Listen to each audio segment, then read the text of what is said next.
This record comes from Gujarat. What follows is an observation. Three marks behind me, one left. The fourth sat furthest north, the furthest upstream of them all, the top of the line on Natwar's map. If the water was arriving wrong everywhere else, this was the closest I could get to where it started arriving wrong at all. So I went north, into the old country. North Gujarat carries a secret written into its own ground. A river ran here once, the Saraswati, big enough that kingdoms grew along it, big enough that people built their whole lives expecting it to stay. It did not. Now it runs thin and seasonal, a wide, pale riverbed that holds water for a few months and memory for the rest of the year. You walk across stretches of it that haven't been properly wet in longer than anyone living can remember. This is a land that already knows what it means to lose its water. It has done it before, slowly, naturally, over centuries. That matters. Hold on to it. In Patan, I stopped at Ranki Vav. If you've never stood inside it, 7 stories of stone stairs descending into the earth, every surface carved, hundreds of sculptures, gods, dancers, stories, all of it pointing down towards a single thing at the bottom: water. A queen built it 900 years ago as a memorial to her husband. Think about that. Her grief, and she pointed it at water. She made the most beautiful thing she could imagine and wrapped it around a well. Now that's how this land has always treated water, not as a resource, as something sacred enough to carve your heart into. Every old water structure in Gujarat carries a name, a date, a dedication. Who built it? For whom? To which god? Water here was never ever anonymous. Remember that too. The fourth cross mark set a half day north of Patan, along a feeder channel that ran towards the dry Saraswati bed. The fourth cross mark set a half day north of Patan, along a feeder channel that ran towards the dry Saraswati bed. I followed it on foot, the land flat and pale, the channel cutting a straight line beside me. Straight, that was the first thing. Old channels in this country bend. They follow the land, the slope, the old habits of where water naturally wants to go. This one didn't bend. It had been told where to go. I found him near the channel head, sitting on a low wall in the shade of a half broken structure, the remains of an old water shrine, the kind that used to mark every important junction. 80s easily, a man who had clearly sat in this exact spot more days than not for decades. You are looking at the new one, he said, before I'd say anything. He had seen where my eyes went. I asked him what he meant by the new one.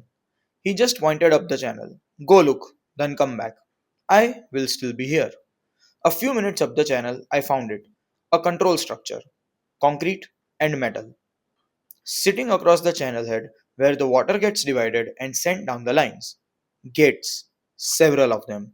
Each one metering how much water goes which way and how fast. I'll be honest with you. It was very well made. Precise. Clean. Efficient. Everything fitted exactly. Not a wasted edge anywhere. The water moved through it faster and straighter than water has any natural reason to. This was the thing. This was where the lag got taken out of the water, where slow became fast, where the channels stopped, letting the water be itself. I stood there a while, and I will admit, for a moment, it just looked impressive. That was the moment I should have been most afraid. I walked the whole structure twice before I understood what was bothering me. There was no name on it, no dedication stone, no date, no god, no built by, no in memory of. In a land where a queen carved 7 stories of stone just to honor a single well, this thing controlling the water for dozens of settlements said nothing about who made it. Nothing at all. And that is not an oversight. You don't build something this precise, this deliberate, and this expensive and forget to sign it. You leave it unsigned on purpose. I went back to the old man. He read my face and nodded slowly, like I had passed some small test. 900 years, he said. This land has put names on its water. Kings, queens, merchants, farmers, everybody wanted credit for giving water to people. He looked up the channel towards the gates. That one came maybe 6 years ago. Men, machines, a few weeks of work, then they left. He paused. No ceremony, no name. Nobody came to bless it, nobody came to claim it. He looked at me directly. In my whole life, I have never seen water built that nobody wanted their name on. Stay here with me. Think about everything I have found since this started. A stone repair nobody recorded. A water release nobody announced. A notice that changed and nobody signed. A guardian that left and nobody asked why.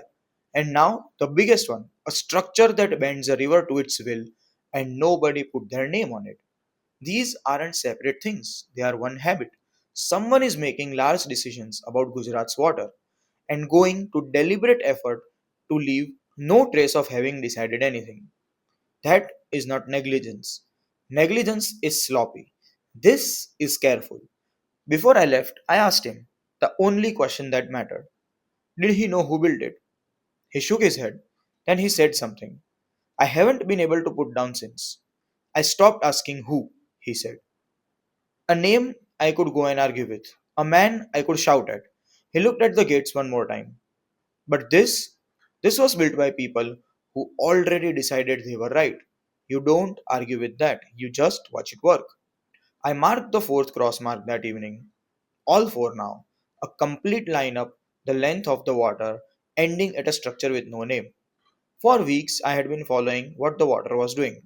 Now I was standing at the place where someone decided what the water would do.